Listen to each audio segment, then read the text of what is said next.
اور جب تم اپنے باغ میں داخل ہو رہے تھے اس وقت تم نے یہ کیوں نہیں کہا کہ ماشاء اللہ لا قوت الا باللہ،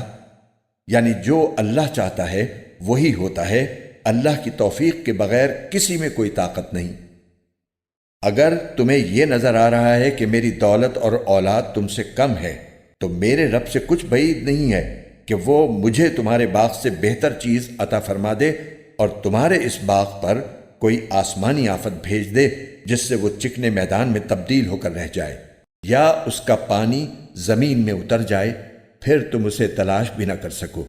اور پھر ہوا یہ کہ اس کی ساری دولت عذاب کے گھیرے میں آ گئی، اور صبح ہوئی تو اس حالت میں کہ اس نے باغ پر جو کچھ خرچ کیا تھا وہ اس پر ہاتھ ملتا رہ گیا، جبکہ اس کا باغ ٹٹیوں پر گرا پڑا تھا،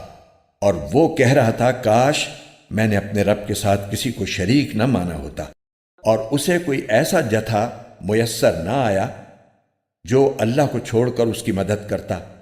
اور نہ وہ خود اس قابل تھا کہ اپنا دفاع کر سکے۔ ایسے موقع پر آدمی کو پتہ چلتا ہے کہ مدد کا سارا اختیار سچے اللہ کو حاصل ہے، وہی ہے جو بہتر ثواب دیتا اور بہتر انجام دکھاتا ہے۔